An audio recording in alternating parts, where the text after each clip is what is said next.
Bienvenidos al webinar número 24, los lenguajes de programación en la ingeniería, del aprendizaje a la aplicación. Toca el turno a nuestro ponente, el maestro en ciencias Francisco García Herrera, presentarnos el webinar número 24. El maestro García Herrera es un amplio apasionado del desarrollo de software y sobre todo de desarrollar capacidades en muchas de las generaciones de ingenieros en irrigación que estudiaron o que estudian en la Universidad Autónoma de Chapingo.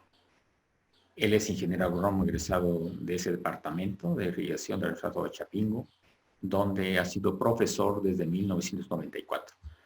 Tiene una maestría en ciencias en hidrociencias por el Colegio de Postgraduados. Ha impartido más de 130 cursos de materias relacionados con la programación, así como métodos numéricos, dibujo de ingeniería, sistemas geográficos, edición de planos por computadora, programación lineal, introducción al cómputo, y otros cursos paralelos que tienen relacionado también con la irrigación como uso y manejo del agua, principios de riego y drenaje, uso agropecuario del agua, entre otros. Ha escrito varios programas que se usan en muchos lugares de México y que, así como otras aplicaciones que se usan sobre todo con fines educativos.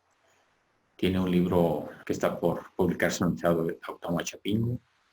Bueno, con toda esa información que ha acumulado a través de los años, para nosotros es un honor que nos presente toda su experiencia y sobre todo simplificar cómo es el desarrollo de un programa, cuáles son las bases, los diferentes lenguajes, la problemática, qué es un algoritmo. Es una plática que todos estamos interesados con ese tema, porque alguna vez hemos desarrollado programas, vamos a disfrutar, ¿no? Como en una forma simple, nos presenta algo que es complejo, pero que es un reto para los ingenieros en general, en particular para los ingenieros en irrigación. Adelante, maestro, y muchas gracias por haber aceptado ser nuestro ponente. Buenos días. Antes que nada, pues quiero agradecerle al doctor Waldo por la invitación. Cuando me dijo que si quería participar en esta serie de webinars que está haciendo, pues me pareció una idea bastante buena. Le agradezco pues la invitación y a todo el equipo de apoyo del COMEI que hace posible que se lleven a cabo estos eventos. Bueno, miren, el tiempo es corto. Voy a avanzar sobre el asunto de la presentación. La presentación hemos denominado los lenguajes de programación en la ingeniería, del aprendizaje a la práctica. Vamos a hablar básicamente de los aspectos más importantes que se tienen acerca de lo que es la programación y los lenguajes de programación. Espero que esta plática sea de utilidad, es una plática general y que les ayude a tener una visión acerca de lo que son los lenguajes de programación, pues en la ingeniería, ¿no? Iniciamos. El contenido vamos a tratar de que esté dividido en 4 partes. Las 3 primeras un poco grandes. Vamos a hablar un poquito sobre la metodología de la programación, un poco sobre los lenguajes de programación, el desarrollo de las aplicaciones y finalmente algunos comentarios. Ahí pueden ver el temario, no es así un flash para que tengamos idea más o menos de qué vamos a abordar. Ok, pues vamos a iniciar con esta parte de la metodología de la programación. Cuando hablamos de los lenguajes de programación, no podemos tener un abismo grande respecto a lo que es la metodología de la programación. Entonces vamos a empezar a definir prácticamente esta primera parte, que es la metodología de la programación. ¿Ok? ¿De qué se trata este asunto? Bueno, pues voy a iniciar por el principio. Siempre empieza uno pensando por dónde voy a iniciar. No me voy a complicar la vida. Vamos a iniciar por el inicio, ¿no? ¿Qué es una computadora? Pues cualquier máquina que sea capaz de procesar datos es una computadora. Entonces nosotros tenemos y conocemos una infinidad de aparatos que pueden funcionar como computadoras. Pero la parte más importante de esto es que tiene que cubrir un concepto muy importante, que es el concepto del programa almacenado. Cualquier aparato que tenga la capacidad de poder ser programada se conoce como una computadora. Y bueno, se hace un programa, un conjunto de instrucciones que la computadora puede ejecutar paso a paso. Entonces, a través de un programa, yo voy a apoyarme de la computadora para realizar tareas que comúnmente me cuestan algo de trabajo. por lo regular, uno es mucho más lento que la computadora, entonces el apoyarse de una computadora implica que voy a acelerar la ejecución de los pasos. Dentro de la computadora, lo que más me interesa es esta última parte, que es la memoria RAM, ¿no? Entonces, el asunto de la memoria RAM es muy importante porque cuando hablamos de programación, cuando hablamos de lenguajes de programación, y ahorita vamos a ver por qué, la memoria RAM resulta ser la parte fundamental de la computadora. ¿Y qué es la memoria RAM? Pues es el dispositivo que permite almacenar la información. Almacenarla, desgraciadamente, en forma temporal. Si la queremos almacenar de una forma permanente, pues entonces tendremos que utilizar el disco, que funciona más o menos similar a la memoria, pero me puede almacenar la información en forma permanente. Ok, vamos a ver el trabajo del almacenamiento de la información, ¿no? El trabajo del almacenamiento de la información en la computadora, pues seguramente todo el mundo lo sabe, se hace a través de bits, ¿no? Entonces, fíjense lo que les puse ahí, el almacenamiento de la información es binario y la forma en la que se almacena, pues es a través de 0 unos, ¿no? Las computadoras todas están formadas a través de byte y los bytes son una secuencia de 8 bits, ¿no? Entonces, hablamos de que la información se va a guardar en código binario y esa secuencia de información en 8 bits está almacenada en cada uno de ellos. ¿Ok? ¿Cómo se almacena la información? Cada uno de estos bits, a mí me gusta tomarlos de la izquierda a la derecha, hay gente que lo toma de la derecha a la izquierda, tienen un valor, ¿no? Entonces, por ejemplo, la base que tenemos en el código binario es 2 a su posición y así funcionan todos los sistemas. En el sistema decimal, pues 10 a la 0, 10 a la 1, 10 a la 2. En el caso del binario, 2 a la 0, 2 a la 1, 2 a la 2 y ese es el valor correspondiente. Entonces, 2 a la 0, pues es 1, vale 2, 4, 8, prácticamente el doble hasta 128 en el rango de 8 bits que conforman un byte. Entonces, cuando nosotros almacenamos información, por ejemplo, aquí, fíjense, aquí, ¿qué significa físicamente? Pues que en este bit pues, no hay energía y le ponemos 0, que en este bit si hay energía, le ponemos 1, si hay energía, no hay energía, no hay energía, si hay energía, no hay energía, si hay energía. Entonces, cuando nosotros hacemos el conteo de los bytes, ¿qué es lo que estamos representando? Representamos solo los bytes encendidos, la suma de los bytes y su correspondiente valor en la casilla que corresponde. Por ejemplo, aquí para el estado del byte sería 128 más 32 más 4 más 2 y es un valor 166. Es decir, aquí estoy representando el número 166, ¿no? Cuando les platico esto a los muchachos, les pregunto cuál será el número máximo que yo pueda almacenar. Bueno, pues si solo tengo 2 valores, pues 1, 1, 1, 1. Cuando tengo todo 1, solo tengo que sumar todos estos valores y me va a dar un valor de 255. Pero lo puedo localizar más fácilmente. Como aquí les puse una formulita, el número máximo depende del tamaño de bits. Aquí tengo 8 bits, entonces sería 2 a la 8 menos 1. 2 a la 8 menos 1 me va a dar 256 menos 1, 255. Así que el número máximo que yo pudiera representar en este bit serían 255. ¿Y eso como para qué me sirve? Eso me sirve porque recuerden que les decía que la parte más importante de la computadora es la memoria. Ahí voy a almacenar todo en bytes, ¿no? Entonces, con un byte yo puedo representar máximo 255. Y si quiero representar 500, si quiero representar 500 necesito pegar otro byte. No otro bit, otro byte completo. ¿Ok?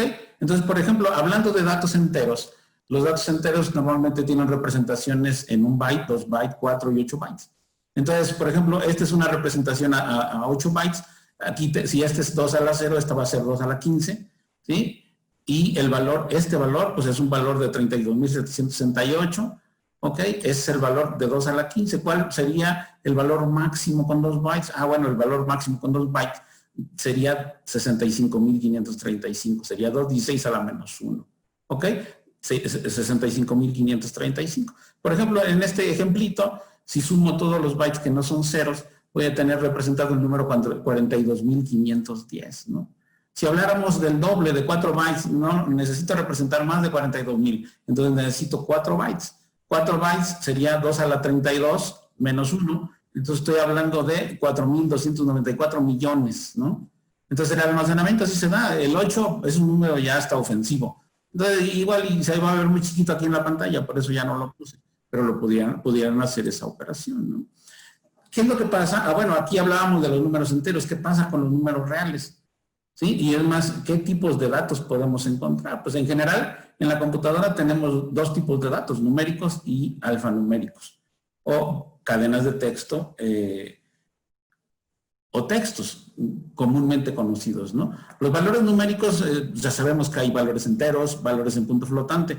Hemos visto cómo se almacenan los valores enteros, pero los valores en punto flotante tienen una característica importante, se parte en dos pedazos, lo que es el exponente y la mantisa. En esta parte de bytes, por ejemplo, este es un formato especial. Hay varios formatos, pero este formato, el IEE, agarra la primera porción. Bueno, de hecho, el primer bit para el signo, la segunda porción para el exponente y todos los restantes para lo que se llama la mantisa, es decir, la parte entera. Entonces aquí represento la parte entera y aquí la parte exponencial. ¿Y qué hago? Este número en algunos formatos se transforma en entero y me va a dar un exponente. ¿Sí? Por ejemplo, 248, si lo transforma en entero, va a ser 24.875 por 10 a la menos 2, y así lo represento.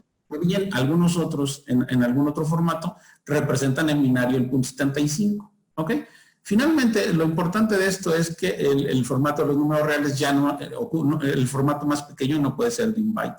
Entonces, el formato más pequeño en reales, estamos hablando de 4 bytes, hay reales de 4, 6 y 8 bytes. Hay algunos un poco más grandes, pero son muy difíciles de manipular. Y en el caso de los valores alfanuméricos o las cadenas de caracteres, pues esas son muy fáciles, ¿no? Nosotros, hablando en la diapositiva anterior, perdón, me voy a regresar, ahí metí la pata, en la diapositiva anterior, en esta, si nosotros vemos en esta secuencia de 8 bits, yo pudiera tener 255 combinaciones. Entonces, lo que se ha hecho es asignar a cada una de estas combinaciones, en una combinación de 8 bits, un carácter, es decir, una letra, una figurita, que conocemos comúnmente como el código ASCII. Entonces, cuando hablamos de cadenas de caracteres, nosotros vamos representando un byte por carácter.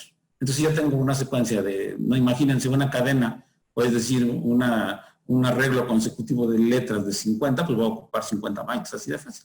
Esta parte del almacenamiento es muy importante porque las variables son el corazón de la programación. ¿Qué es una variable? Entonces, fíjense, vamos a generalizar el concepto de una variable. ¿Qué es una variable? Una variable es un espacio reservado en la memoria que permite almacenar información. Esa definición me la inventé hace muchos años con la idea de que fuera fácil entender el concepto de la programación, ¿no? Entonces, ese espacio reservado, imagínense que esta es la memoria RAM, imagínense la variable como una cajita. Entonces, ese espacio reservado que me permite almacenar información, pues me va a permitir jugar con esa información en la memoria, porque recuerden que esto va a ser temporal, así que debo de buscar la manera de que yo la utilice antes de que ésta sea desechada por la computadora. Entonces, por ejemplo, fíjense aquí les puse 3 ejemplitos, ¿no? En un carácter yo puedo almacenar en una variable, esta variable C, o esta cajita etiquetada con C, almacena una letra. Esta cajita etiquetada con E almacena un número entero. Esta cajita etiquetada con R almacena un número en punto flotante o un valor real. Y vean el tamaño de esto ocupa un byte, es decir, la combinación solo de 8 bits. Este tamaño ocupa un byte, es decir, solo la combinación de 8 bits, ¿sí? Pero representando un entero, representando un carácter que a su vez tiene un entero atrás, ¿no? Es decir, un carácter en la posición que tiene en la tabla de código ASCII es un valor entero de 0 a 255.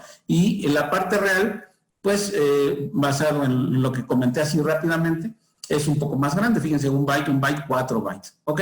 Todas las variables deben de tener 3 cosas muy importantes. La primera, deben de tener un identificador o nombre. Por ejemplo, en este caso, ERC, ¿no? Deben de tener tipo de información. El tipo de información o contenido de información, debo de tener bien claro si le voy a meter un carácter o una cadena. O sea, aquí ya no me dio la oportunidad de representar toda una cadena de caracteres, pero yo quisiera poner aquí el nombre Paco, ¿no? Entonces tendré yo 4 cajitas, una con la P, una con la A, una con la C, una con la O, y ocuparía yo 4 bytes, ¿no? Entonces el tipo de información que almacenan y el espacio que ocupan en la memoria. Con eso yo puedo hacer un programa. Yo puedo hacer uso de un lenguaje de programación, pero bueno, antes de utilizar el lenguaje de programación, vamos a seguir un poco más adelante. Cuando yo quiero hacer un programa, necesito forzosamente contemplar 3 partes muy importantes, ¿sí? Y a esto le he llamado las fases de un programa. ¿Cuáles son las fases de un programa? Bueno, cualquier programa debe de tener inicio y fin. Eso no los vamos a tomar en cuenta y eso es algo muy importante que tienen que considerar. Pero debe de tener entrada de datos, procesamiento de la información y salida de resultados. Por más extraño que sea el algoritmo que hagan, tuve la oportunidad de entrar a un webinar hace 2, creo que fue el 22, con el doctor Martín, y él hablaba de algoritmos genéticos. Bueno, no importa, por más extraño que sea el algoritmo tiene que seguir este esquema. Entrada de datos, procesamiento de la información y salida de resultados. La entrada de datos puede ser muy extraña. Por ejemplo, hoy en día los microcontroladores, ¿cómo obtengo los datos? Los puedo obtener de un sensor.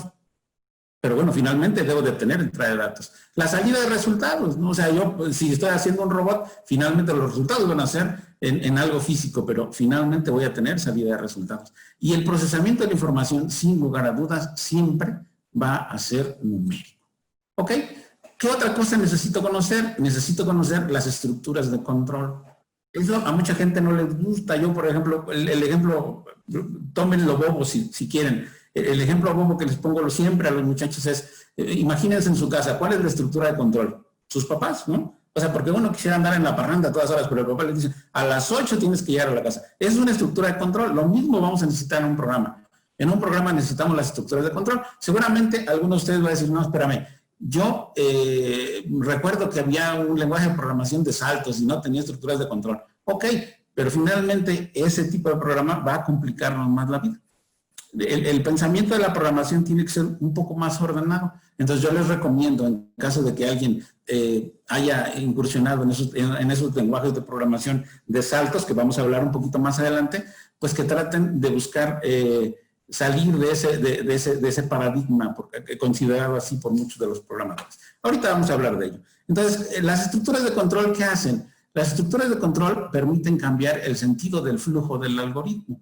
Es decir, bueno, aquí ya me estoy adelantando a algo, pero ahorita lo voy a recalcar. ¿Qué es un algoritmo? Más adelante se los voy a escribir. Es una serie de pasos ordenados y sistematizados que permiten la solución de un problema. Para que yo pueda hacer un programa y llegar al lenguaje de programación, necesito tener un algoritmo.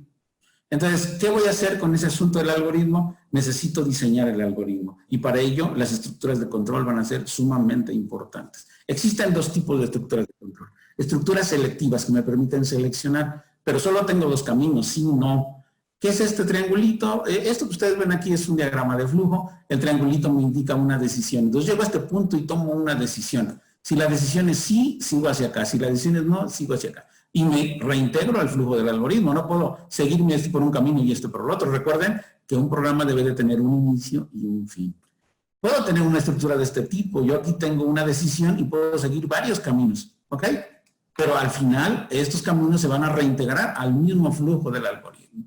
Dentro de la metodología de la programación existen simple y sencillamente 2 enfoques. Uno, que le llaman los gringos de abajo hacia arriba o de arriba hacia abajo, no más que en inglés. Ni siquiera me voy a atrever a pronunciarlo porque no me salga mal, ¿no? Las estructuras de control repetitivas. ¿Qué me permiten hacer las estructuras de control repetitivas? Me permiten repetir. Entonces vean aquí, yo vengo. ¿Y qué significa el cuadrito? Eso ya no se los comenté en la otra diapositiva. Significa un proceso. Yo vengo en esta secuencia de procesos y de pronto tomo una decisión. Aquí ya no le puse el sí. Si sí, sigo adelante. Si no, me regreso. O al revés, como ustedes lo quieran diseñar. Entonces esto me va a generar un ciclo.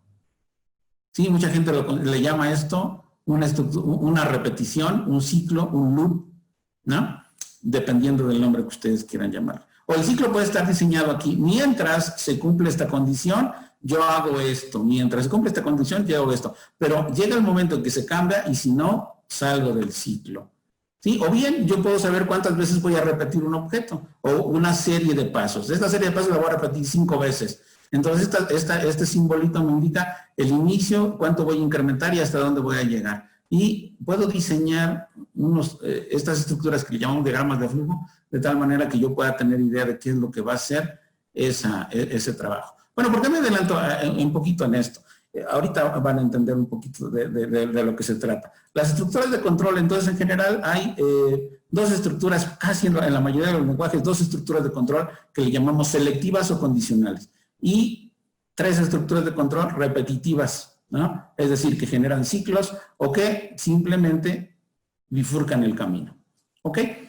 Bueno, ¿por qué son importantes estas tres estructuras de control? Porque dependiendo de estos pequeños conceptos, los tipos de programación y los tipos de lenguaje van a ser distintos. La programación modular, ¿de qué se trata? Ese es otro concepto importante. La programación modular implica, si yo tengo un problema, pues si lo veo así de golpe se me va a hacer muy complicado. Entonces, ¿qué es lo que hago? Dividirlo en subproblemas. Si hablo de programas, lo divido en subprogramas, ¿no? De hecho, aquí les puse un recuadrito que me parece muy interesante. Esta parte de la programación modular, desde mi punto de vista, es el corazón de la programación. Y significa tomar un problema y hacerlo pedacito. Y eso aplica para todo, ¿eh? Déjenme decirles que es muy interesante esta filosofía. Si ustedes lo aplican para su vida, eso les va a solucionar todos los problemas que tengan. Agarran un problema y divídanlo en pedacitos. Y el asunto más importante, la suma de las pequeñas soluciones generará la solución completa del problema. ¿Sí? Basado en esa filosofía que se llama divide y vencerás. Y es algo muy importante porque voy resolviendo mis pequeños problemitas y la suma de todas esas pequeñas soluciones me va a dar la solución general. ¿Ok? Y bueno, ¿cuáles son los paradigmas de la programación? Basado en estos pequeños conceptos, ¿cuáles son los paradigmas de la programación? ¿A qué se refiere? Se refiere a la filosofía que yo voy a usar. Es decir, cómo voy a rediseñar o cómo voy a diseñar mi programa. ¿De qué depende el diseño del programa? De la forma en que se organizan las variables en la memoria. ¿Sí? Y esto define el estilo de programación. Así que imagínense, yo tengo un espacio reservado en la memoria, cómo juego con esas variables y la forma en la que yo juego con esas variables, la forma en la que yo organizo esas variables me va a dar los tipos de programación que yo puedo tener. ¿Ok? Entonces, por ejemplo, yo no tengo estructuras de control, pero tengo una instrucción que salta a diversas partes del programa. Entonces, aparece la programación de saltos. Había lenguajes de programación que trabajaban con esa programación de saltos. ¿Qué tipo de lenguajes de programación existían? El BASIC era uno de los primeros de lenguajes que aparecen con ese estilo de programación en saltos. Oye, yo quiero ordenar un poco más la información y voy a crear estructuras de control que sean más organizadas, que bifurquen el sentido del algoritmo, que tengan ciclos. Entonces, voy a generar algo que le llamo programación estructurada. Pero ya se dieron cuenta que los programas eran muy grandes, entonces empezaron a dividirlos en pedazos y se genera completamente la filosofía de la programación estructurada y modular. Increíble, esa programación es fabulosa y es muy fácil para aprender. Oye, espérame, yo quiero organizar la información en la memoria en estructuras especiales. Inclusive en todos los lenguajes, por ejemplo, hablando de C, hay una instrucción que se llama struct. Si estamos hablando de Delphi, hay una estructura que se llama registro, record. Entonces, ¿qué hacen esas estructuras? Me permiten encapsular variables, es decir, agrupar variables que aunque no sean del mismo tipo, pueden estar encapsuladas dentro de una misma variable. Por ejemplo, imagínense que tienen un polígono en un terreno, ya imagino que la mayoría son ingenieros de los que estamos hablando, o algún licenciado por ahí. Entonces, imagínense que mido un terreno y quiero almacenar la información de los vértices de ese terreno. Entonces, ¿qué puedo tener? La información XY del terreno, el vértice, pudiera tener ahí algún objeto que hay en cada uno de los vértices del terreno. Entonces, cada una de esas variables, cada uno de esos espacios que voy reservando en la memoria, los encapsulo en algo que le llamo registro. ¿Sí? Bueno, esos registros fueron evolucionando a algo que se llaman clases, objetos. Entonces, ¿qué características tenían los objetos? Por aquí les puse una figurita. ¿Qué características tenían los objetos? Los objetos permitían que yo no solo tuviera variables, sino también tuviera acciones que generaban.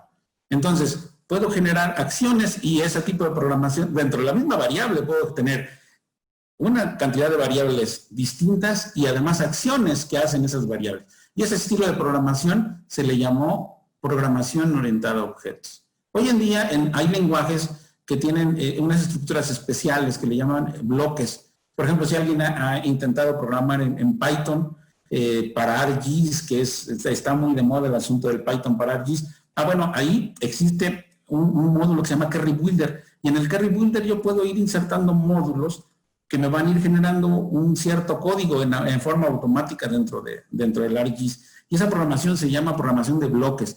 Más de uno de los lenguajes que existen utiliza ese tipo de programación de bloques. Muy bien, seguimos. resumiendo el asunto, ¿cuáles son los pasos para hacer un programa? ¿No? A eso le llaman comúnmente la metodología de la programación. Para hacer un programa se requiere un camino no tan corto, pero la parte interesante es que ¿qué necesito? Necesito analizar, analizar el programa. O hacer el análisis del problema, más bien, fíjense ahí, le debía haber puesto el problema. ¿Qué significa hacer el análisis del problema? Tener exactamente claro el asunto que voy a solucionar. Si no tengo claro el asunto que voy a solucionar, va a ser prácticamente imposible solucionar. ¿Y qué necesito tener claro del análisis del problema? Necesito saber, imagínense que voy a resolver una ecuación facilita que me va a ayudar a resolver un problema. Necesito saber dónde falla esa ecuación.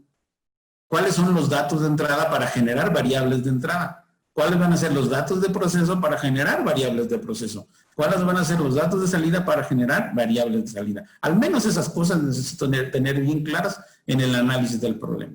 El diseño del algoritmo. ¿Qué significa? Yo sé cómo solucionar el problema. Ahora haz una receta. Y a eso le llamamos el diseño del algoritmo, ¿no? ¿Sí? El diseño del algoritmo parece, bueno, yo ya sé más o menos cómo puedo resolver el problema.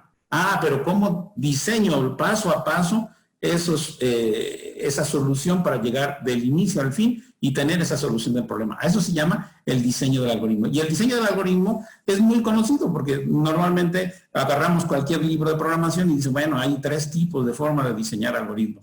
Como con pseudocódigo, es decir, con palabras más o menos normales, como con diagramas de flujo, con dibujitos como el que les enseñaba hace ratito, o bien con tablas de decisión que casi mucha gente, pero no mucha gente utiliza, pero son bastante efectivas en algunos problemas, ¿no? Diseño el algoritmo, ¿qué hago? Probar el algoritmo, es decir, si pudieran darle esa receta que acaban de hacer a alguien, se encontrarán con cosas maravillosas, que no jala. Esa es la primera cosa que sucede, ¿no? Es que yo ya hice una receta, oye, sigo los pasos de esa receta y ¿qué crees? No jaló. Y entonces hay que rediseñar el algoritmo, hay que corregir esos detalles. Eso le vamos a llamar la prueba del algoritmo. ¿Ok? La codificación del algoritmo. ¿De qué se trata? Yo ya tengo depurado mi algoritmo, entonces ahora lo paso a un código. Y aquí es donde aparecen los lenguajes de programación. ¿Ok? Entonces, yo no puedo codificar si no tengo un lenguaje de programación. Y aquí es donde voy a escoger el lenguaje de programación, donde voy a rediseñar mi problema. ¿Qué sigue? Ya lo codifiqué. Ok, entonces lo ejecuto. No corre, pues depuro los errores, lo pruebo y depuro el código de tal forma que me quede un programa más o menos decente. Ya quedó, documento el programa y siempre hago mantenimiento. Y bueno, aquí aparece este concepto del que estábamos hablando. ¿Qué es un algoritmo? Un algoritmo es un conjunto de pasos ordenados y sistematizados que conducen a la solución del problema. Entonces, ¿dónde meto la nariz en el algoritmo? En estos 2 puntos. En esos 2 puntos yo necesito tener plena conciencia de que el algoritmo está funcionando bien. En el análisis del programa, el diseño del algoritmo. Y esto simplemente, el lenguaje de programación va a ser el reflejo de uno buen o mal algoritmo. Ok, seguimos, ¿no? Ok. El análisis del problema, entonces hablábamos de del análisis del problema. Ahí vamos a borrar estas pequeñas rayitas. Y eso me lo voy a pasar rápidamente. Necesito saber variables de entrada, variables de proceso, variables de salida, variables auxiliares. Aquí es donde verdaderamente tengo que echar conocimiento de todo lo que sé para poder desarrollar mi problema. Y bueno, esta parte es muy importante porque mucha gente no queremos quedar mal y se nos olvida que existe una pregunta que yo les digo que es medular en la programación. ¿Tengo el conocimiento suficiente para resolver el problema? Cuando a mí me ha pasado, ¿no? Me dicen, ¿sabes qué? Necesito hacer un programa que haga ciertas cosas. Ok. Y la pregunta es para mí mismo, ¿no? O sea, ¿tengo el conocimiento suficiente para resolver el problema? Si soy capaz de resolverlo, sería excelente. Sería excelente, ¿no? Ok, seguimos adelante. Diseño del algoritmo. Ok, en el diseño del algoritmo, vean aquí, les pongo un ejemplito. Este es un ejemplo con diagrama de flujo. ¿Qué hace este diagrama de flujo? Ordena un conjunto de datos. Aquí me falta una variable, aquí debía haber definido una variable compuesta, ¿sí? Vamos a ponerla así. Esa variable compuesta se llama X. Y esa variable X permite almacenar variables, más de una variable del mismo tipo para que funcione este algoritmo. ¿Ok? El diseño del algoritmo, pues obviamente me tiene que dar o tiene que tener como características más importantes estos 3 puntos. Debe de ser preciso. Debe ser muy claro en la organización de los pasos. Debe ser definido. Es decir, que si se corre 2 veces debe de dar el mismo resultado. Pareciera hasta chusco esta parte de definido, pero hay algoritmos que luego por alguna razón no son definidos, son indefinidos. Entonces yo lo corro una vez, da un resultado. Lo corro otra vez, da otro resultado.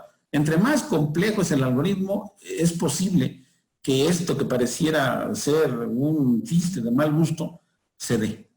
Y finalmente, finito. Todos los algoritmos deben de tener un inicio y un fin. Un inicio y un fin. En este caso, pues no tiene fin porque es una parte. No sé si se dan cuenta, aquí nada más puse una parte. Aquí hay un conector y en la otra hoja debe de estar el fin. ¿Ok? Entonces, eso es algo muy importante. Imagínense que se fusilan un algoritmo. Ok, bueno, fusílenselo desde el inicio hasta el fin, ¿no? No les vaya a pasar como yo. Formas de representación, aquí solo les pongo 2 formas, pseudocódigo, diagrama de flujo. Muy bien, sigamos adelante. El código fuente, que es lo que a mí me interesa. ¿Qué va a pasar con el código fuente? El código fuente o la codificación del algoritmo me va a generar, algo que le llamamos el código fuente. ¿Ok? Y aquí necesariamente necesito utilizar un lenguaje de programación. ¿Sí? Aquí les pongo, el código fuente depende del lenguaje de programación a utilizar y está constituido por las siguientes reglas. Necesito conocer perfectamente del lenguaje de programación reglas de sintaxis, reglas de semántica y símbolos y palabras reservadas. Por ejemplo, este código es el código del ejemplo anterior, es un código que está en lenguaje C. ¿Sí? Entonces, necesito conocer la sintaxis de la información. Por ejemplo, aquí rapidísimo. Esta función es clásica de C, es una función de incremento. Esta es una estructura de control selectiva. Esta es una estructura de control repetitiva. ¿Cómo lo sé? Porque este es un if. Si se cumple esta condición, entonces hace esto. ¿Y esto qué hace? Haz todo esto mientras se cumple esta condición. Entonces, esto se está repitiendo y esto simplemente me va a dar una opción. Si se cumple esta condición, haz esto. Si no, pues no haz nada. ¿Sí? Esta es una condicionante que no tiene alternativa. ¿Ok? El código fuente se escribe por lo general en un editor de códigos. Para el programador representa la codificación del algoritmo, pero para la computadora no es nada. Es algo muy importante, porque luego dicen, es que ahí está el programa, yo no sé por qué no lo corre la computadora, porque para la computadora ese código que para ustedes puede ser muy preciado, o para el programador puede ser muy preciado, para la computadora simple y sencillamente no significa nada. ¿Ok? Entonces, como dijeran los niños de hoy en día, ¿y luego qué voy a hacer? Ok, no sé, creo que me comí una. No, ahí van. Bueno, ahorita les explico qué vamos a hacer, ¿no? Puesta a punto de un programa. Es algo muy, pero muy importante. Yo estoy haciendo un programa, entonces, ¿a qué le tiro? ¿Cuál va a ser las expectativas del futuro? El tiempo en el que se desarrolla un algoritmo representa del 20 al 30% del tiempo de desarrollo de la aplicación. O sea, cuando yo resuelvo mi problema, apenas estoy avanzando, imagínense, le exagero aquí, el 30%. Y el tiempo de desarrollo, en el tiempo de desarrollo de la aplicación. Y el restante, en este caso el 70% o el 80% si fuera el 20%, se invierte en hacer práctico y funcional el programa. Van a decir, no puede ser, sí, así es el asunto. ¿Por qué? Pues porque el usuario, si ustedes están pensando en un programa funcional, el usuario quiere que se mueva el ratón, que se haga chiquito, que se haga grandote, que grabe en un archivo, que lo importe de Excel. Yo no sé cuánta cosa pueda creer el usuario. Y eso no es parte del algoritmo. Eso es simplemente la operación del programa. Y eso implica una cantidad estratosférica de tiempo comparada con el desarrollo del algoritmo. ¿Sí?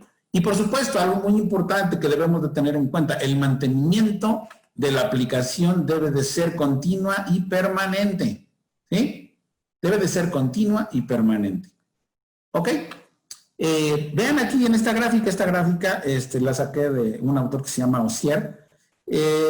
¿Y qué es lo que dice? Vean, aquí está el tiempo de desarrollo, análisis, diseño, codificación. La codificación realmente me requiere muy poco tiempo. Prueba y mantenimiento y operación, que es lo que más requiere. Pero en esta parte, la mayor cantidad de tiempo lo dedico a desarrollar un algoritmo funcional, ¿no? O más bien, un programa funcional. Ok. Los errores clásicos al programar, pues los errores clásicos al programar, así como seguramente más de uno está ahorita, ¿no? Oiga, es que yo ya quiero ver el código. Ok. Ese es el error más clásico del programa. El mayor error encontrado en los programadores es que se saltan los pasos de la metodología, ¿no? Llego a la computadora y ya quiero hacer un programa.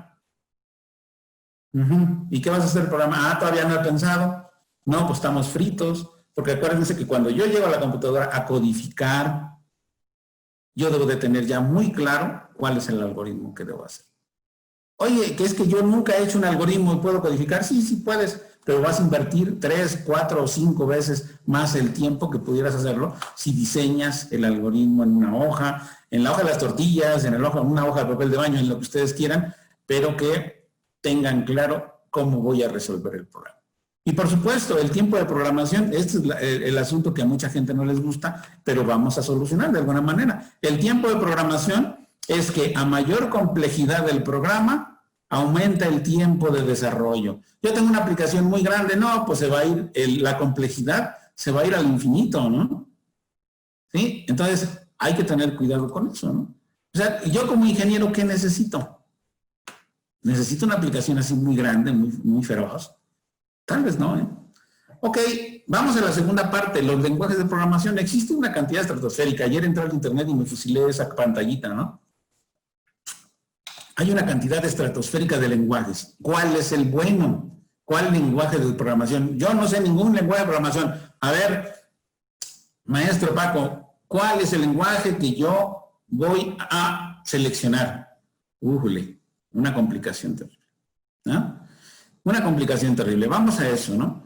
¿Qué es un lenguaje de programación? Ya quedamos, ¿no? Un lenguaje de programación, creo que ya lo había comentado, está compuesto de reglas. Es un conjunto de reglas, de sintaxis, es decir, de cómo voy a hacer el código, de semántica, de lógica, de símbolos y palabras reservadas que permiten la comunicación entre el usuario y la computadora. ¿Ok? Entonces, el lenguaje de programación va a ser el intermedio para el trabajo en la computadora. ¿Y qué lenguajes existen? Bueno, pues en tiempos inmemoriales, por ejemplo, se hablaba de que el viaje a la Luna en 1969 se hizo en Fortran.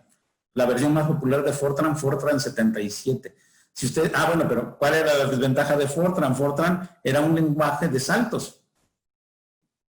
Fue pasando el tiempo, le metieron estructuras de control. Fue pasando el tiempo, lo hicieron visual. Ahorita vamos a hablar qué significa que sea visual. Ok, ¿cuáles son los lenguajes clásicos por excelencia? Basic. Ustedes trabajan en cualquier aplicación de Microsoft, les recomiendo que utilicen Basic. ¿Sí? Pascal, un lenguaje maravilloso, hecho para estudiantes que están aprendiendo a programar. C, un lenguaje difícil, complicado, útil y estándar para casi todas las cosas. La mayoría de programas que nosotros conocemos hoy en día son derivados de C.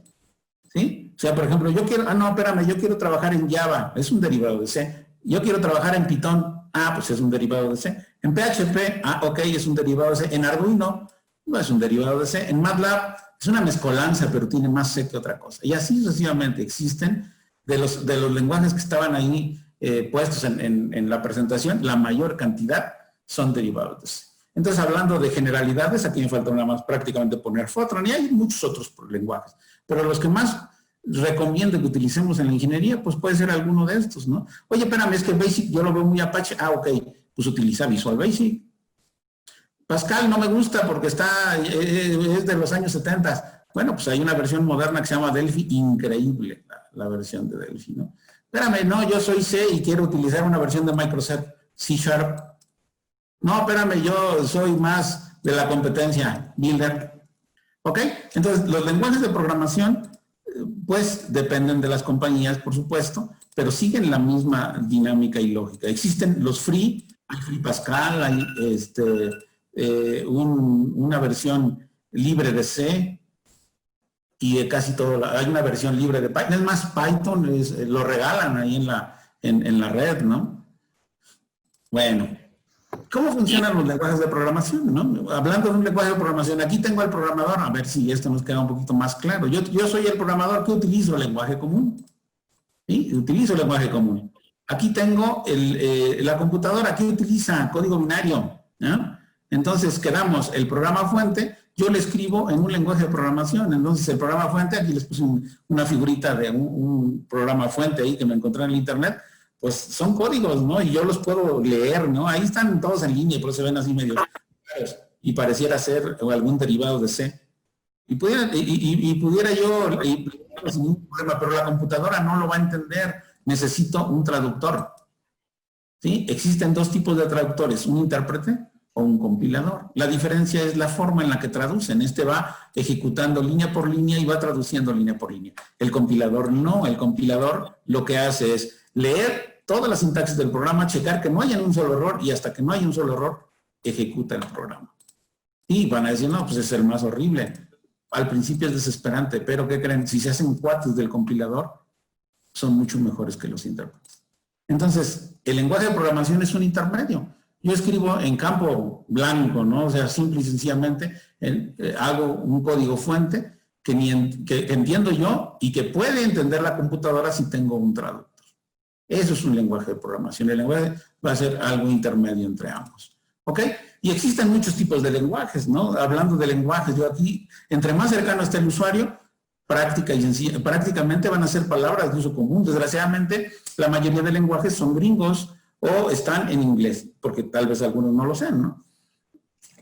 Y entonces, si fueran hechos en español, pues serían prácticamente palabras de uso común, ¿no? Vamos a empezar de acá abajo, ¿no? Los lenguajes de bajo nivel, pues utilizan prácticamente código binario, y aquí le puse algo, no son transportables, que significa que si yo me cambio de computadora, no van a correr. ¿Por qué? Porque se hacen para una computadora. ¿Qué necesito si estoy tratando de utilizar un lenguaje de máquina? Pues conocer mucho de electrónica, mucho de electrónica. Los ensambladores, bueno, hicieron agrupaciones de símbolos que le llamaron mnemotécnicos, necesitan conocer algo de electricidad, de electrónica, más que de electricidad, y algunos son transportables, algunos no son transportables. Lenguajes de alto nivel, aquí es donde está la mayoría de lenguajes. Son de uso común, son transportables y se hacen, aquí es donde prácticamente se hacen todas las herramientas. El usuario puede hacer sus herramientas. ¿Sí? Entonces aquí tenemos a C, aquí tenemos a Pascal, aquí tenemos a BASIC, aquí tenemos a Fortran. ¿Sí? Si hablamos de los Lisp, por ejemplo, podemos tener Lisp y así sucesivamente más de los otros lenguajes, ¿no? C y sus derivados, por supuesto, ¿no? Y los lenguajes declarativos, bueno, los lenguajes declarativos traen herramientas, tantas herramientas prefabricadas que es muy fácil. Por ejemplo, un ejemplito así rapidísimo porque no se me acaba el tiempo. Si yo quiero hacer una gráfica en C, necesito invertirle, no sé, en código 200 líneas. Si quiero hacer una gráfica en MATLAB, por ejemplo, uno de los lenguajes declarativos MATLAB, con una línea hago una gráfica, ¿no? ¿Por qué? Pues porque ya viene una función que hace gráficas. Nomás necesito, si quiero una gráfica XY, nomás necesito darle la serie de X, la serie de Y, casi como si estuviera yo en Excel, y listo, ¿no? Hago mi gráfica. ¿Ok? Muy bien. Entonces, dependiendo del nivel, los lenguajes serán más fáciles o más difíciles de utilizar. Los más populares, ¿no?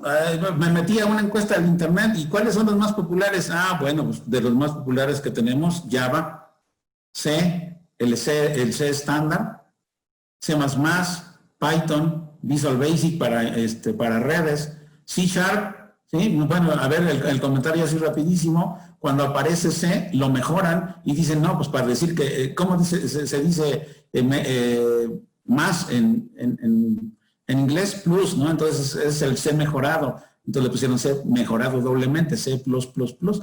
¿Y qué pasó? Microsoft genera un estudio que dice, bueno, vamos a mejorar más el C++, otra vez al doble. Y bueno, dicen, bueno, ya me salió un gato, y entonces se llama C#. ¿Ok? Muy bien. Java, SQL, que es para programación de base de datos, PHP, para servidores y conexiones de internet, o lenguaje ensamblador. ¿Ok? ¿Y dónde quedó Pascal? No sé, en el ranking seguramente no está, pero es un programa facilito de utilizar, ¿no? Estos son los más populares. Viene lo que les prometía ahí en el comercial del webinar. ¿Cuál es el mejor lenguaje? Estos son los más populares y los agarré de internet, pero lo que ustedes quieren saber es cuál es el mejor lenguaje. Ahí va, es el mejor lenguaje. El mejor lenguaje de programación definitivamente es el que domine a la perfección el usuario. Si ustedes se ponen a estudiar cualquier lenguaje, todos los lenguajes tienen exactamente, bueno, no exactamente, pero las estructuras muy similares, el trabajo muy similar. Si ustedes agarran cualquiera, que sea barato, que sea fácil, que sea rápido, que entre en su computadora, ese será el bueno. Les estaba mostrando el ranking, pero definitivamente el mejor lenguaje es el que ustedes puedan dominar. ¿Por qué? Pues porque voy a resolver un problema. Voy a resolver mi problema sin ninguna dificultad, ¿no? Entonces, recomendaciones. ¿Qué crees? Yo solo tengo Excel. Ah, ¿qué crees? El Excel trae un lenguaje de programación. Basic. Visual Basic, para ser más exacto. Oye, yo solo tengo AutoCAD. El AutoCAD trae 5 lenguajes de programación, pero bueno, no me voy a meter en complicaciones. Voy a agarrar el lenguaje que trae AutoCAD, se llama Autolisp. Con eso lo hago. Nada más tengo que aprenderlo a la perfección. Esa es la recomendación que yo les doy. ¿Sí? Y bueno, vamos a hablar de dos filosofías increíbles dentro de los lenguajes, ¿no? La consola y la GUI. ¿Qué es la consola? Esa pantalla negra horrible que a veces a algunos les ha causado error, o algunos saben cómo entrar, que se llama el símbolo de sistema. Esa es la consola. ¿Sí? Entonces, dependiendo del lenguaje que ustedes utilicen, hay lenguajes para la consola y lenguajes para la GUI. A ver, ¿qué es eso de la consola y la GUI? La consola está hecha con modos caracteres. El trabajo de la consola es con modo carácter, es decir, solo tiene la combinación de 0 a 255 caracteres que hablábamos de las variables. Solo tengo una variable de 8 bits y esa me representa un carácter. Aquí tengo la coordenada 1, 1 y aquí tengo la coordenada 80, 25 en las pantallas originales. En estas consolas, el 80 puede aventarse hasta 100 y lo largo hasta 40, 45 renglones, dependiendo del tipo de monitor que tengan. Y los ejes están así. Acá tengo el eje X, aquí tengo el eje Y. Esa es la consola. ¿Puedo hacer un programa en la consola? Van a decir, y esos son los comentarios que luego encuentro en internet, no, ya la consola está muy descontinuada. Bueno, si no tengo alternativa y es rápido, hacer un programa en la consola va a ser tan eficiente como hacerlo en la GUI. Esa es la GUI. Graphics User Interface, la interfaz gráfica del usuario. Desde que Windows se hace sistema operativo en 1995, esto que le llaman la GUI, todo el mundo lo quiere. ¿Por qué? Pues porque pueden poner una foto bonita, el panorama, la foto de la novia, del trabajo, de mí, de lo que sea.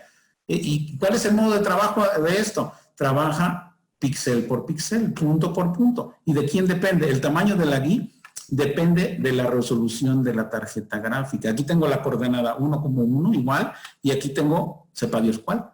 Depende de la tarjeta gráfica y le vamos a llamar width 8, el ancho alto. Es decir, sigo manteniendo X hacia acá y Y hacia abajo. ¿Ok? En los antiguos programas, hablando de los 90s, ¿existía la consola? Claro que existía la consola, pero era un poco más difícil. Cuando aparece Windows, todo lo hacen en la consola. No quiere decir que sea más fácil la programación aquí de la consola, pero las herramientas, la mayoría de lenguajes ya las tienen hechas. Cuando aparecen los primeros lenguajes, nadie los quería. La consola contra la GUI, la diferencia radica en el elemento básico que los compone. La consola el carácter, la GUI un píxel, ¿no? Picture por element, ¿no? Un píxel es un programa hecho en la consola, es un programa hecho en la GUI. Van a decir, no, pues quiero el de abajo. Pero ¿qué creen? Pueden hacer, de hecho, si ustedes codifican el mismo algoritmo, puede hacer exactamente lo mismo. La apariencia, por supuesto, que la GUI permite hacer programas con elementos gráficos que la consola no puede tener, ¿no? Porque aquí le puedo poner, vean aquí el dibujito, que se hace grande, que se hace chiquito. En esto, hacer mover el ratón era un lío. Y aquí se mueve en automático en los lenguajes modernos. ¿Ok? Ok. La consola. ¿Qué otra parte importante de la consola? Ah, bueno, para programar, ¿qué creen? Es mucho más fácil programar la consola. La entrada y salida de la información es distinta. La única diferencia entre ambos ambientes es que la entrada y salida de la información es distinta. En la consola, la entrada es numérica y alfanumérica. Es decir, yo puedo meter datos en números o en texto. Y en la GUI no, en la GUI meto puro texto. ¿Sí? Todos los lenguajes están diseñados para meter puro texto. En ambos casos el procesamiento es numérico, así que tengo que hacer mis ciertas transformaciones, ¿no? Por ejemplo, ¿qué es lo que tengo que hacer en la GUI? La entrada es alfanumérico. Aquí le puse string. Es una cadena. El proceso es numérico. La salida es una cadena. Entonces, ¿qué tengo que hacer? Transformar esta cadena en número para poder procesarla. Y el resultado, transformarlo en cadena para mostrarla. Existen funciones. Por ejemplo, esta función existe en Pascal, existe en C. Si ustedes están trabajando en un lenguaje, utilícenla aquí. El desarrollo de aplicaciones. El desarrollo de aplicaciones, pues, depende en gran medida de la plataforma que ustedes van a elegir, ¿no? A manera privada, si ustedes van a hacer una aplicación de escritorio para ustedes, cualquiera es funcional. Si es pública, bueno, pues habrá que considerar el destino final, si va a estar en red, si es móvil, ¿sí? Si será una aplicación de escritorio. ¿A qué me refiero con pública y privada? Si es para mí, cualquier lenguaje va a ser funcional. Si lo voy a vender, si lo voy a mostrar, si quiero que un conjunto de gente lo utiliza, necesito saber cuál es el destino final de esa aplicación. ¿Ok? Eso es lo que deberán tener en cuenta, ¿no? Quiero hacer una aplicación bonita, utiliza un RAP. Ah, caray, ¿qué es eso? Un RAP es un desarrollador rápido de aplicaciones, ¿no? Un desarrollador rápido de aplicaciones, por lo regular, está en la GUI, Rapid Application Developer. Existen muchos RAP hoy en día, ¿no? Los mejores RAP que conozco, ¿sí? También se le conoce como programación visual. La mayoría está orientada a objetos, ¿no? De Basic, Visual Basic. Es el logo de Visual Basic. De Pascal, Delphi. De C o C++, Builder. O C Sharp. Si quieren incursionar en el Python, que hoy en día está de moda, Anaconda. Quiero hablar un poquito, así 10 segundos de Python, porque vi muchas preguntas por ahí relacionadas con el Python. ¿Cuál es la ventaja que posiblemente algunos le estén viendo al Python? Que es multiplataforma. Es decir, que puedo hacer un programa que el mismo algoritmo pueda compilar para Windows, para Linux, para OS X, ¿sí? O Mac, como ustedes lo conozcan. Entonces, esa es una de las grandes ventajas. ¿Cuál es otra de las grandes ventajas que pudieran utilizar si utilizan Python? Que muchas de las rutinas vienen hechas, ¿sí? Se ha convertido en un lenguaje de más alto nivel, es decir, todas las rutinas, hay muchas rutinas que vienen hechas. Si a ustedes les gusta el análisis numérico, hay muchas rutinas de análisis numérico que vienen elaboradas, ¿no? Tipos de aplicaciones en la ingeniería. En la ingeniería podemos resolver una cantidad de problemas específicos. Y aquí es muy importante este asunto. Yo como ingeniero, yo como especialista en esta área, ¿qué hago? ¿Qué necesito? Pues necesito resolver problemas matemáticos, necesito resolver problemas meteorológicos, estadísticos, hidrológicos, hidráulicos, termodinámicos, de mecánica, ¿sí? Entre otros, muchos tipos de problemas que necesito resolver, ¿sí? ¿Y qué es lo que voy a usar? Bueno, pues voy a usar cualquier lenguaje que a mí me satisfaga para resolver mi algoritmo, simple y sencillamente porque yo lo que les recomiendo es que hagan rutinas pequeñas para resolver sus pequeños problemas, ¿sí? Y eso se los digo por experiencia. Con el paso de los años he intentado hacer programas grandes que resuelvan el todo y ha sido muy complicado, que sean automáticos para resolver todo y la gente no los quiere, la gente no los usa. Entonces vean, por ejemplo, esta es una calculadorcita hidráulica que hizo uno de mis estudiantes como tesis hace algunos años y resolvía muchas cosas de la hidráulica, trae para orificios, vertedores, tuberías y son rutinas muy chiquitas, muy pequeñas, específicas y es fabulosa porque la gente lo utiliza y dice, bueno, a mí no me interesa más que las tuberías, ok, listo, ¿no? Utiliza nomás para tuberías. Y la parte más importante y que quisiera que quedara pues entendida en este webinar es que necesito hacer programas a la medida, programas que satisfagan el problema que yo necesito. Por ejemplo, ese programita es un programa que se utiliza para diseñar surcos y melgas, ¿no? Entonces ahí se puede ver el avance, la infiltración del agua en el suelo, el avance hacia arriba. Se resolvió algún modelo seguramente en un Rapid Developer, en un ambiente de desarrollo rápido, ¿no? ¿Sí? Recomendación. Es necesario conocer y dominar el lenguaje de programación para facilitar el trabajo de análisis, planeación y diseño. Entonces yo domino mi lenguaje, yo domino, por supuesto estoy pensando que ya está superado el asunto del algoritmo, Tipos de aplicaciones en la ingeniería. Bueno, creo que ese era el mismo que el otro. ¿Sí? Un ejemplito, así rapidísimo, a ver si me da tiempo, en 5 minutos, que creo que ya no, todavía me faltan unos 5 minutos. Bueno, mi problema cuál es, diseñar un programa en la consola y en la GUI de Windows para calcular la pérdida de carga de una tubería con la expresión de Darcy-Weisbach. ¿Por qué elegí la expresión de Darcy? Pues porque tiene un pequeño inconveniente. Entonces yo aquí tengo una tubería, tengo aquí la longitud, el diámetro, conozco el gasto, la longitud de la tubería, diámetro y el espesor. ¿Ok? Entonces con eso voy a tratar de calcular las pérdidas de carga que tiene una tubería. ¿Cómo se calculan las pérdidas de carga? Pues la cuestión de Darcy dice que HF son las pérdidas de carga, F es un factor de fricción que depende del tipo de material, del número de Reynolds, L es la longitud de la tubería, diámetro, la velocidad que lleva la tubería, 2 veces la gravedad. Ok, o bien, si aquí les había puesto el gasto es igual a área por velocidad, el área es pi diámetro cuadrado entre 4. Entonces, si hago esos pequeños cambios y en lugar de utilizar velocidad, utilizo gasto y agrupo los exponentes, me va a quedar una expresión como este tipo, ¿no? Este coeficiente, F, gasto al cuadrado, diámetro a la quinta por la longitud. Que es mucho más fácil, porque es mucho más fácil conocer el gasto y el diámetro de una tubería. Ok, ¿cómo la resuelvo? ¿Cuál es mi verdadero problema? Pues calcular F, ¿no? ¿Cómo se calcula F?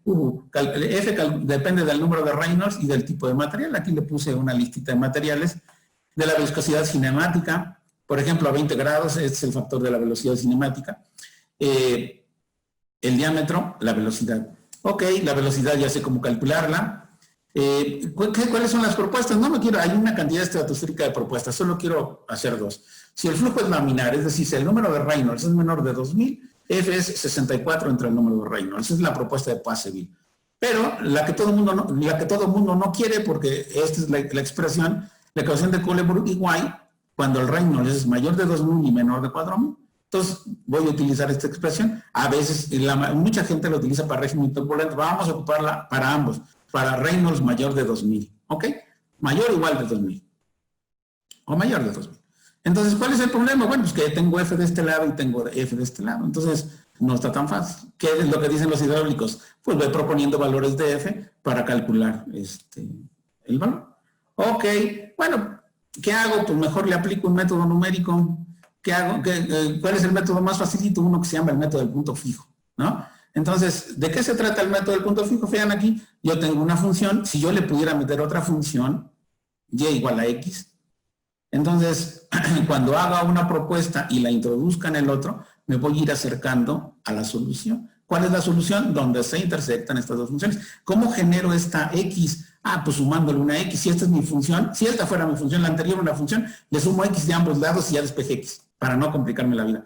Pero en esta no, esta despejé parcialmente f, y al despejar parcialmente f, a ver, no sé si la recuerdan, esta f la despejo parcialmente, esto lo paso para acá y lo elevo al cuadrado y eso me da. ¿Ok?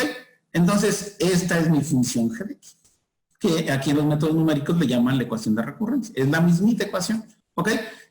Pero ¿qué es lo que dice este asunto? Que si yo propongo un valor para calcular esta g de x, se le asigna x, x será una mejor aproximación. Haciendo eso, aquí, esto es g de x, y esta es la siguiente aproximación que le llama f de i más 1, y es función de f de i. ¿Y dónde inicia el asunto? Tengo que hacer una propuesta. Sabrá Dios cuál va a ser la propuesta. Entonces la propuesta, pues una propuesta clásica pudiera ser esta. Voy a hacer al inicio de la propuesta, el Reynolds lo conozco, de que F vale 64 en el Reynolds para poder hacer mi primer cálculo. Ok, entonces vean, aquí no les quise poner el diagrama de flujo porque mucha gente le gusta más el pseudocódigo. Entonces en el pseudocódigo, ¿qué puedo tener? Aquí, ¿cuáles van a ser mis variables de entrada? El gasto, o más bien, ¿cuáles son los datos que voy a poner, ¿no? La función la tengo que tener de alguna manera. El gasto, el diámetro, creo que aquí me faltó la longitud, ¿no? Y algunas variables auxiliares, pues voy a calcular el área, la rugosidad absoluta, la velocidad, esta es una constante, y en fin, el número de Reynolds, las aproximaciones. Bien, aquí puedo tener una función. Aquí les quise poner esto porque hay algo muy interesante que debemos de aprender. En la programación modular, las variables pueden ser globales y locales. ¿Cuáles son las variables locales? Aquí estoy declarando estas variables como locales y además se llaman parámetros. Es decir, para que yo ejecute la función FG, necesito ponerle o darle RR, RE, FP. Es decir, 3 valores reales que van a ser depositados en estas variables para que yo pueda ejecutar esta función. ¿Ok? Y me va a regresar un valor de tipo real. ¿Sí? A ver, el pseudocódigo, el cuerpo principal que voy a hacer, voy a calcular el área, la velocidad, el Reynolds, la rugosidad relativa, y aquí está mi propuesta inicial, ¿no? Y aquí viene la parte interesante. Voy a hacer una estructura de control. Una estructura de control, y la puse en español, mientras I, que va a ser un contador, sea menor que el número de iteraciones máximas. No sé si recuerdan, definí una constante. El número de iteraciones máximas era 100, creo. Y mientras I sea menor o igual que 100, ¿qué voy a hacer? Voy a calcular la siguiente F en función de cuál, de la función FG. Yo aquí tengo R, RE y F0. Esos valores, estas variables que están aquí, están en este cuerpo principal, se las transfiero a la función FG para evaluar la función. ¿Sí? Y calculo F1. Si F1 menos F0, el valor absoluto es menor que la tolerancia, es decir, el error máximo que puse, que era como de un 10 milésimo, un 100 milésimo, entonces llegué a la solución y la solución es F1. Si no, ¿qué hago? Incremento el contador y a la propuesta inicial le asigno la propuesta F1. ¿Para qué le asigno esto? Para que al regresar aquí a calcular con esta F0, calcule esta nueva F1. Es un método muy clásico. Este método se llama el método del punto fijo, ¿no? Y este es el pseudocódigo. Este pseudocódigo pues lo puedo programar en lo que sea. Si yo lo quisiera hacer en la GUI, ok, voy a tener una entrada de información cadena, numérica, cadena. Entonces tengo que hacer mis transformaciones correspondientes. Vean aquí, por ejemplo, esta es la función, esta función quise utilizar un lenguaje que fuera más o menos visible, están en Pascal. Aquí tengo la tolerancia, el número máximo, la función es igualitita, ¿sí? Y vean, la estructura es igual, nomás que mientras le puse while, ¿no? ¿Sí? Y aquí hice una función que le llamo Colebrook. La función se llama Colebrook igual. La función va a regresar el valor de F1 y me sale. ¿Sí la ven? Ok, aquí está la estructura. Es prácticamente el mismo pseudocódigo. Ok. Y si estuviera yo en la GUI, pues necesito crear un objeto. A ese objeto le meto objetos pequeños y esos objetos me van a hacer la entrada y salida de la información. Aquí tengo mis variables de entrada, el gasto, diámetro, L, H, F, B, ¿ok? Y las variables de salida van a ser seguramente alguna de estas. Esta es para determinar F, calculo área, velocidad, Reynolds, y aquí calculo F, ¿sí? Si el Reynolds es menor de 2000, 64 entre el Reynolds. Si es mayor de 2000, paramos son iguales, aplico la función Colebrook igual, ¿no? Enviándole al Reynolds y la rugosidad relativa y calculo F, ¿ok? Bien. Y el cuerpo principal que voy a tener, fíjense, aquí está la entrada en la GUI. La entrada en la GUI depende de un objeto que le llaman edit1. ¿Quién es el objeto edit1? Este es el objeto edit1. El objeto edit2, este es el objeto edit2. El objeto edit3, este es el objeto edit3. ¿Y qué hago? Primero, yo sé que me están mandando la información en cadena, entonces esta información de las variables la transformo con la función strtofloat y se la asigno. Y ya la convertí en numérica. ¿Para qué? Para determinar F y para aplicar mi fórmula HF. La salida va a ser también aquí en estos. Este va a ser el objeto edit 5, edit 6 y edit 7. Y ahí, bueno, y aquí están otros dos valores que son los que pongo acá abajo. Y todos son cadenas, entonces aquí tengo que aplicar la otra función de real a cadena. Así funciona en la GUI. Entonces, si se dan cuenta del algoritmo, pues en realidad no está tan complicado, pues, ¿no? Y a eso le dibujo una forma como esta, pues el resultado es ese programita. Bueno, aquí lo que le quité es la funcionalidad de esta parte, porque aquí nada más estamos viendo la de Darcy, pero de ahí en fuera todo es igual. ¿Ok? Entonces es una pequeña aplicación ahí en un Rapid Application Development, en un RAP. ¿Qué hago? Si lo hiciera yo en la consola, es exactamente lo mismo. Vean aquí en la consola, la función queda exactamente igual, lo único que cambia, en la otra utilizaba yo, seguramente nadie lo vio, pero utilizaba una función que se llama show message, o muestra mensaje, que existe en la guía. Aquí hice una función que se llama ubica texto, que lo hice con los procedimientos de la consola, muy facilita de hacer, nomás ahí estoy mostrando la información, es exactamente la misma función. Ahora, aquí está la función en la consola, vean, este es el programa que queda en la consola, pero aquí está el determina F. ¿Qué es lo que voy a tener? Es el programa de la consola. Voy pidiendo los datos, saco un menú para elegir el material, doy el coeficiente del material y los resultados. Y los resultados van a ser los mismos. Es un pequeño programa, aquí está el programa, ¿no? Y construí una función que se llama ubica texto, ubica real, que es muy facilita. Desgraciadamente no la puse porque es sería muy grande pero es muy fácil. Realmente el ubica texto es un write de Pascal, ¿no? Ahí lo ven con calma, ¿no? Ok, lo quiero hacer mejor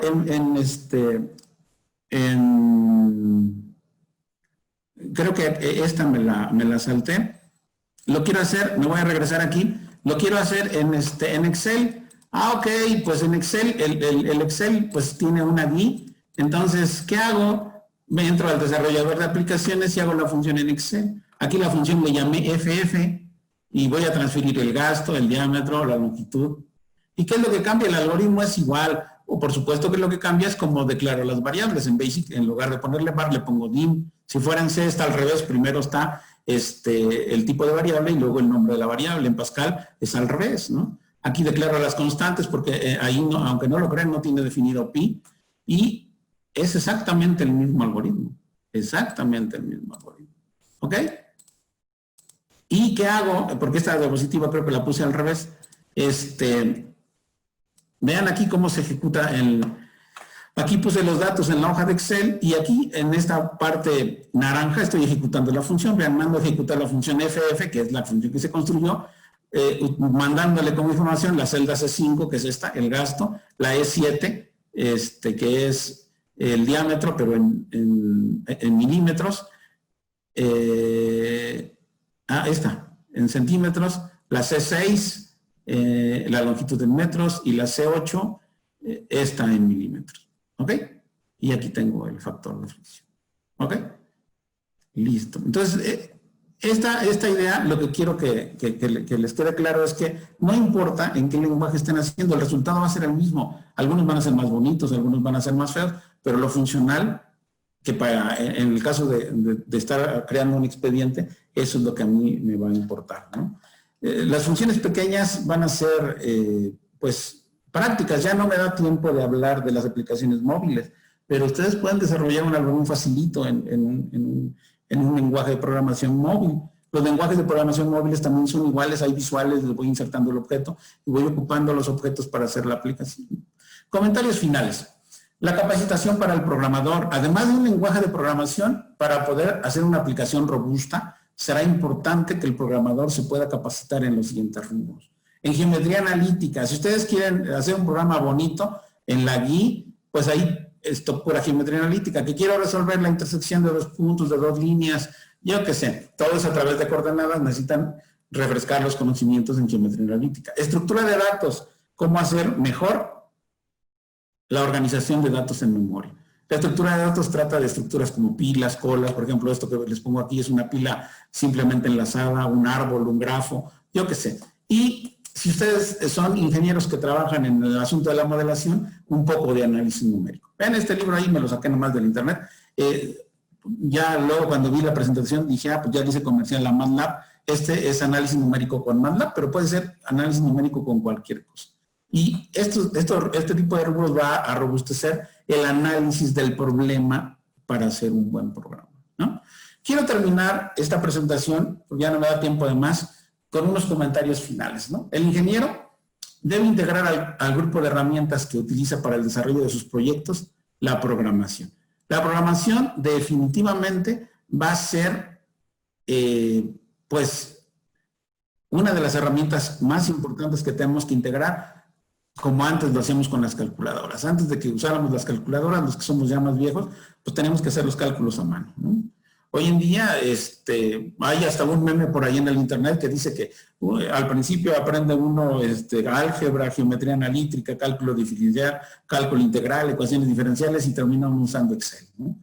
Y eso es de las cosas más importantes. Yo no me aqueja tanto el asunto porque el Excel tiene un lenguaje de programación donde uno puede hacer sumamente poderosa la hoja de cálculo. El uso del lenguaje de programación es muy importante y tenemos que hacer uso de un lenguaje que permita optimizar el tiempo de trabajo y aumentar la productividad de lo que estamos haciendo. Quiero finalizar con un pequeño pensamiento de Lao Tse que hizo hace muchos años, un filósofo chino, que dice: el procesador es increíblemente veloz, preciso y estúpido. El hombre es enormemente lento, impreciso y creativo. La unión de los dos constituye una fuerza incalculable.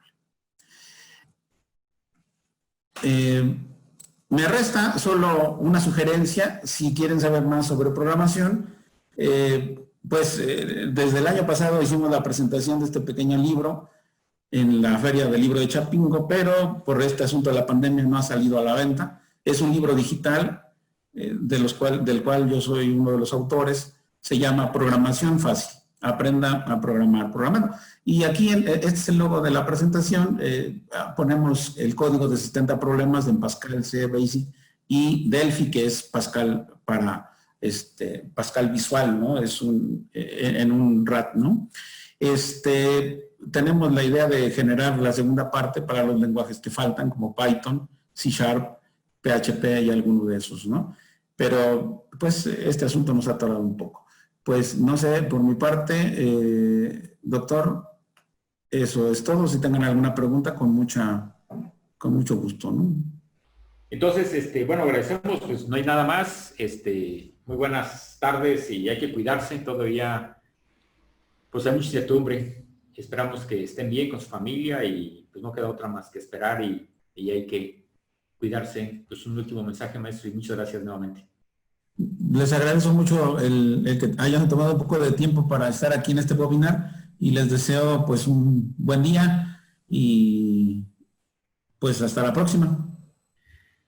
Bueno, queda otra más que muy buenas tardes y hasta la próxima semana. Hasta luego.